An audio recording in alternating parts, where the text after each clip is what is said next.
हरे कृष्णा, राधे राधे। सभी भक्तों को मेरा दंडवत प्रणाम। स्वागत है आपका हमारे YouTube चैनल पे।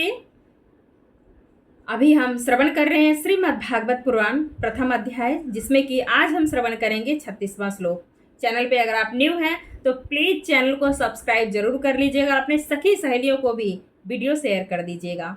तो आइए बिना देर किए कथा प्रारंभ करते हैं और श्लोक का अर्थ हम समझते हैं कि अर्जुन क्या बोलते हैं भगवान श्री कृष्ण से। पिछले श्लोक में हमने समझा कि अर्जुन ने भगवान को गोविंद नाम से पुकारा, क्योंकि भगवान गौओं की रक्षा करते हैं, इंद्रियों की रक्षा करते हैं, इसीलिए भगवान को गोविंद कहा गया है। तो अनेकों नाम है भगवान के, वो धीरे धीरे हम इसी में समझेंगे, बिल्कुल डिटेल में दिया हुआ है और अलग से कुछ बताने की ज़रूरत भी नहीं है। तो ध्यानपूर्वक अगर हम श्रवण करते हैं तो ये समझ में आता है। तो आइए बिना देर किए प्रारंभ करते हैं आज का श्लोक। उससे पहले भगवान को स्मरण कर लेते हैं।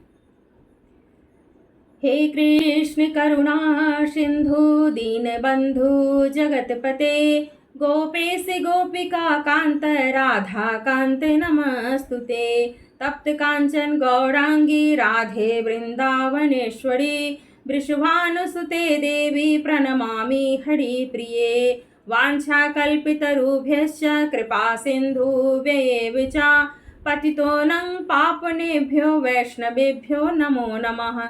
गुरु ब्रह्मा गुरु विष्णु गुरुदेवो महेश्वर, गुरु साक्षात् परब्रह्म तस्मै श्री गुरुवे नमः।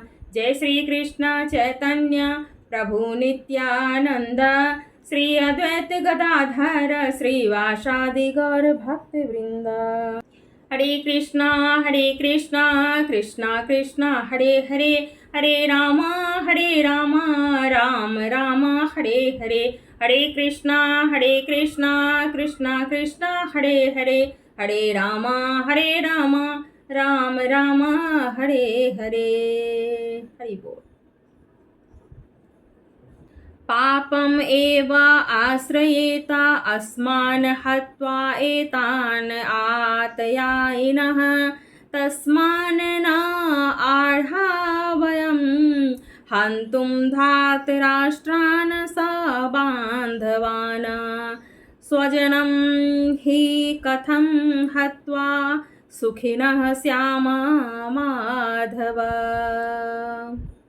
अर्जुन कहते हैं कि यदि हम ऐसे आतिताइयों का वध करते हैं तो हम पर पाप चढ़ेगा, अतः यह उचित नहीं होगा कि हम धृतराष्ट्र के पुत्रों तथा उनके मित्रों का वध करें।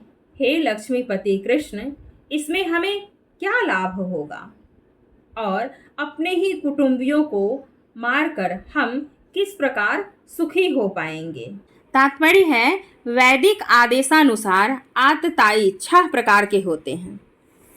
विष देने वाला, घर में अग्नि लगाने वाला, घातक हथियार से आक्रमण करने वाला, धन लूटने वाला, दूसरे की भूमि को हड़पने वाला तथा पराई स्त्री का अपहरण करने वाला। ऐसे आतताइयों का तुरंत वध कर देना चाहिए, क्योंकि इनके वध से कोई पाप नहीं लगता। आतताइयों का इस पर वध करना किसी सामान्य व्यक्ति को शोभा नहीं देता। किंतु अर्जुन कोई सामान्य व्यक्ति नहीं है, वह स्वभाव से साधु है, अतः वह उनके साथ साधुवत व्यवहार करना चाहता था। किंतु इस प्रकार का व्यवहार क्षत्रिय के लिए उपयुक्त नहीं है। यद्यपि राज्य के प्रशासन के लिए उत्तरदायी व्यक्ति उसको साधु प्रकृति का होना चाहिए, किंतु उसे कायर नहीं होना चाहिए। उदाहरण के लिए बता सकते हैं कि भगवान राम इतने साधु थे कि आज भी लोग राम राज्य में रहना चाहते हैं, किंतु उन्होंने कभी कायरता प्रदर्शित नहीं की। रावण आतताई था, क्योंकि वह राम की पत्नी सीता का अपहरण करके ले गया था, किंतु राम ने उसे ऐसा पाठ पढ़ाया जो विश्व इतिहास में बेजोड़ है। अर्जुन के प्रसंग में विशिष्ट प्रकार के आतताइयों से भेंट होती है। ये हैं उसके निजी पितामह, आचार्य, मित्र, पुत्र, पौत्र इत्यादि। इसलिए अर्जुन ने विचार किया कि उनके प्रति वह सामान्य आतिताइयों जैसा कटु व्यवहार न करे। इसके अतिरिक्त साधु पुरुषों को तो क्षमा करने की सलाह दी जाती है। साधु पुरुषों के लिए ऐसे आदेश किसी राजनीतिक आपातकाल से अधिक महत्व रखते हैं। इसलिए अर्जुन ने विचार किया कि राजनीतिक कारणों से स्वजनों का वध करने की अपेक्षा धर्म तथा सदाचार की दृष्टि से उन्हें क्षमा कर देना श्रेयस्कर होगा। अतः क्षणिक शारीरिक सुख के लिए इस तरह वध करना लाभप्रद नहीं होगा। अंततः जब सारा राज्य तथा उससे प्राप्त सुख अस्थायी नहीं है तो फिर अपने स्वजनों को मारकर वह अपने ही घर तथा शाश्वत मुक्ति को संकट में क्यों डाले। अर्जुन द्वारा कृष्ण को माधव अथवा लक्ष्मीपति के रूप में संबोधित करना भी सार्थक है। वह लक्ष्मीपति कृष्ण को यह बताना चाह रहा था कि वे उसे ऐसा काम करने के लिए प्रेरित न करें जिससे अनिष्ट हो, किंतु कृष्ण कभी भी किसी का अनिष्ट नहीं चाहते, भक्तों का तो कदापि नहीं। तो जैसा कि आपने देखा, भगवान अपने भक्तों का कभी भी बुरा नहीं चाहते हैं। अपने भक्त का हमेशा वो साथ निभाते हैं। अगर भगवान की शरण में चले गए हैं तो भूल जाओ कि तुम्हारा कोई अनिष्ट कर सकता है।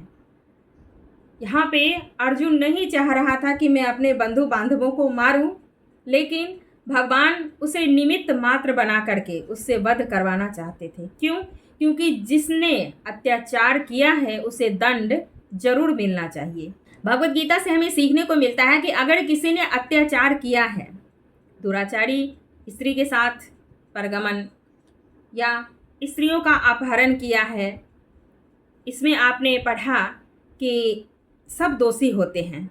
विष देने वाला, किसी को विष दे दिया, जहर दे दिया, वो भी दोषी है। घर में अग्नि लगाने वाला, घातक हथियार से आक्रमण करने वाला, वो भी दंड का भागी होता है। अगर कोई आया और घातक हथियार से मार रहा है तो क्या हम उसको दंड नहीं देंगे, क्षमा कर देंगे? अरे नहीं, तुम आओ हमको मारो और ले करके जाओ, क्षमा कर देंगे? नहीं, उसको दंड जरूर देना चाहिए। अगर ठीक है किसी को मार भी दिया तो कोई बात नहीं, कि सामने वाला अगर बचा हुआ है तो दंड जरूर देना चाहिए। उसमें कोई अपराध नहीं है, कोई दोष नहीं है। यहाँ पे धन को लूटने वाला चोर है तो उसको भी दंड जरूर देना चाहिए। दूसरे की भूमि को हड़प लेता है, कह देता है। अब आजकल वैसे भी देखते हैं कि गांव में लड़ाइयाँ चलती रहती है और भूमि किसी और की है, भूमि मालिक कोई और है और लालच के कारण हड़प लेते हैं, तो उसको दंड जरूर देना चाहिए। उसमें कोई अपराध नहीं है। इस प्रकार पराई स्त्री का अपहरण करने वाला जो किसी की पत्नी को उठा के ले जाता है, उसके साथ दुर्व्यवहार करता है, तो उसको भी दंड जरूर मिलना चाहिए। उसमें कोई दोष नहीं लगता है, कोई पाप नहीं लगता है। बड़ा से बड़ा उसको दंड दे सकते हैं, कुछ भी कर सकते हैं, उसमें कोई दोष नहीं लगता है। तो इस तरीके से दोष बताए गए हैं और उन अपराधियों को दंड जरूर देना चाहिए, इसमें कोई दोष नहीं लगता है। आगे के श्लोक में हम समझेंगे कि अर्जुन क्या बोलते हैं भगवान से और किस प्रकार भगवान अर्जुन को मनाते हैं।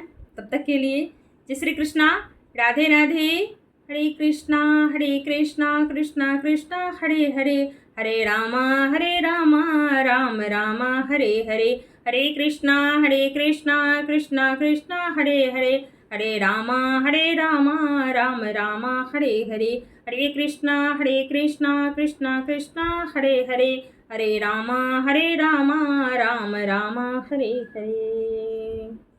हरि बोल।